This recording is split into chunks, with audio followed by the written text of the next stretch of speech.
Hello friends. हम लोग last period में हम लोगों ने बुक कीपिंग का मीनिंग डेफिनेशन देखा था। बुक कीपिंग के ऑब्जेक्ट्स और इम्पोर्टेंस देखे थे। अब हम ये सेशन में आप सभी का you are all welcome to online class of the 11th standard. This is PS Rathi. So हम लोग आज देखेंगे कि कुछ अकाउंटिंग टर्मिनोलॉजीज़ का मतलब क्या होता है। ये सभी अकाउंटिंग टर्मिनोलॉजीज़ आपको जर्नल एंट्रीज, लेजर अकाउंट्स में बहुत काम आने वाली है। तो हम लोग देखेंगे accounting terminology one by one. सबसे पहले ट्रांजैक्शन। तो देखिए फ्रेंड्स, दो टाइप के ट्रांजैक्शंस होते हैं mainly, monetary transaction, non monetary transactions. ठीक है, लेकिन उसमें भी सबसे इंपॉर्टेंट ट्रांजैक्शन है मॉनेटरी ट्रांजैक्शंस। मॉनेटरी ट्रांजैक्शंस दो टाइप के होते हैं, एक कैश ट्रांजैक्शन, एक क्रेडिट ट्रांजैक्शन। अब कैश ट्रांजैक्शन का मतलब क्या होता है? कैश ट्रांजैक्शन का मतलब होता है कि जब कभी आप सेल और परचेस करते हैं, ठीक है, गिविंग एंड टेकिंग करते हैं, उस समय ही आप अगर आप पेमेंट करते हैं, चाहे आप पैसे दो, डेबिट कार्ड से दो, क्रेडिट कार्ड से दो, कैश लो, चेक से दो, या फिर आप ऑनलाइन इंटरनेट बैंकिंग से पेमेंट करो, तो ये सभी की सभी कैश ट्रांजेक्शन्स है। Just contrary credit transactions. Credit transaction का मतलब क्या है?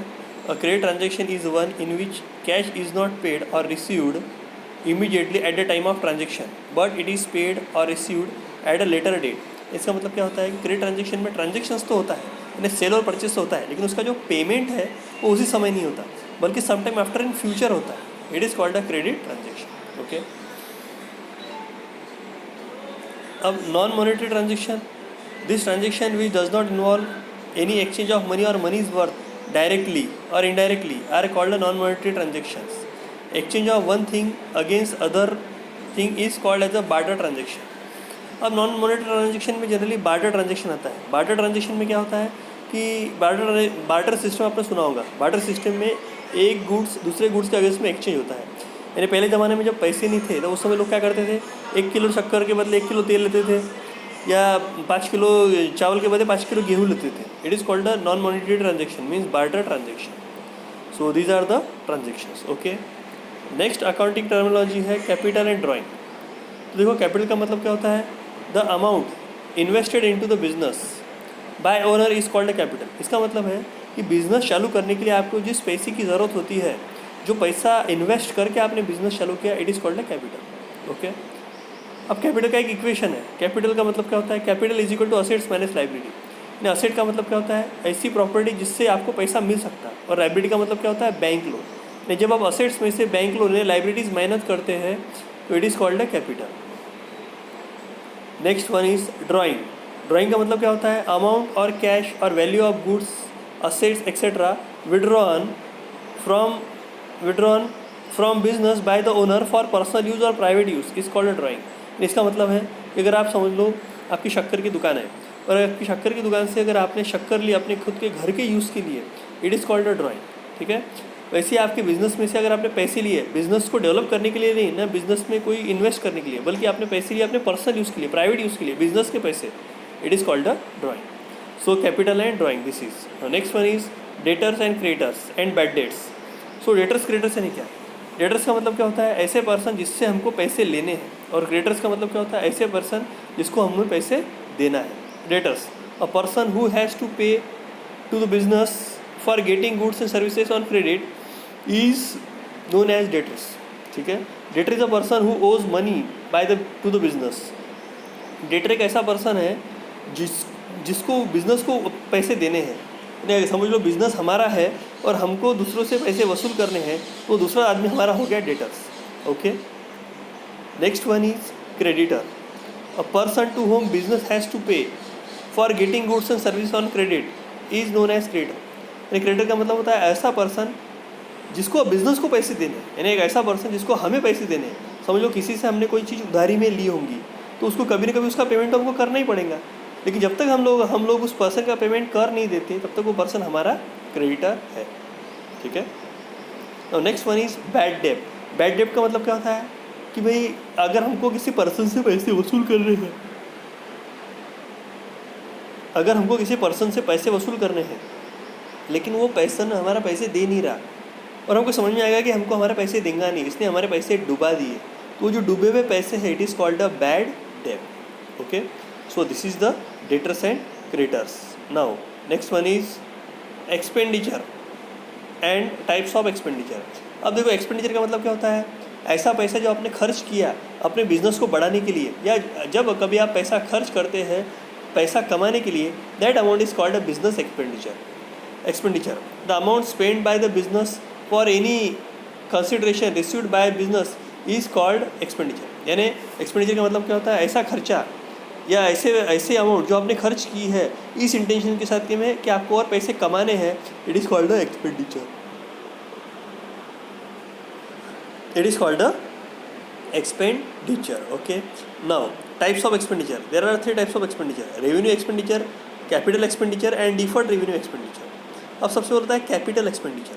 कैपिटल एक्सपेंडिचर यानी क्या, समझ लो आपने कोई भी बिजनेस के लिए चीज़ परचेस की, यानी समझो आपने बिजनेस के लिए कोई बड़ी मशीन परचेस की, ठीक है।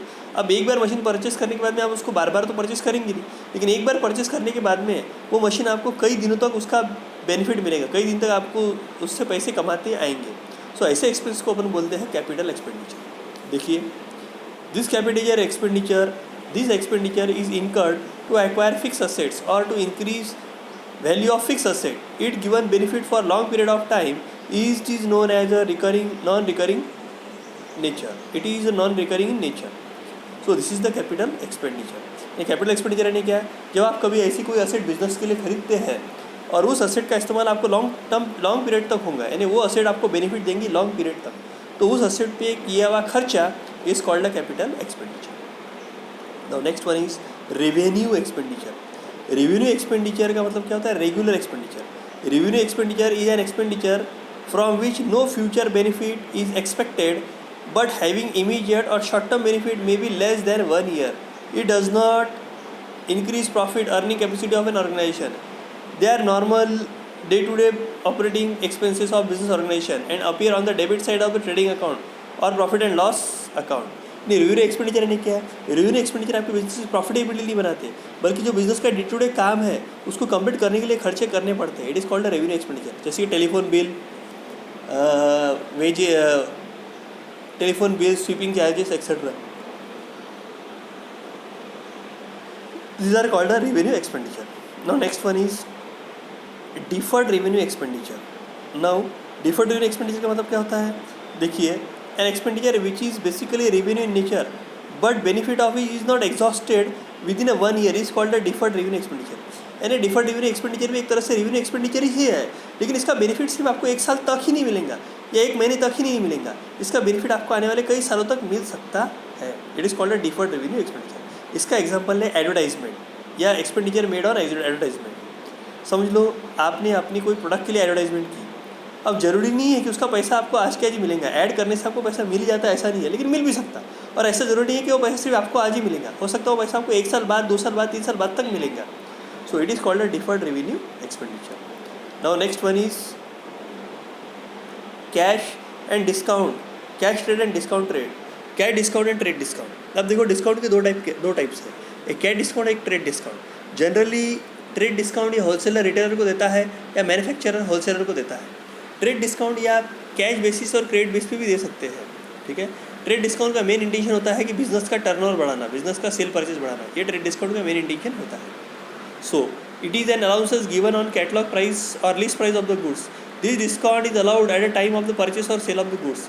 Value of the good purchase sold recorded is a net value payable, that is after deduction of the amount of trade discount allowed. If the goods rupees 1000 sold at 5% trade discount, the value of the goods that will be recorded will be rupees 950, both by the purchaser and seller, not 1000. Hence trade discount does not appear in the books of account separately. So ठीक है, so this is called a trade discount. अब देखो cash discount क्या होता है, cash discount ये भी wholesaler retailer या एक रिटेलर कस्टमर को देता है, देखिए।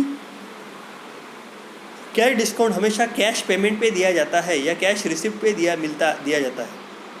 कैश डिस्काउंट का मेन इंटेंशन होता है प्रॉम्प्ट पेमेंट और time payment. It is called a cash discount. It is the amount deducted from the final amount due at a time of receipt. It is the concession given for the encouraging prompt payment. It is given either for a spot payment or for payment within a specified time period.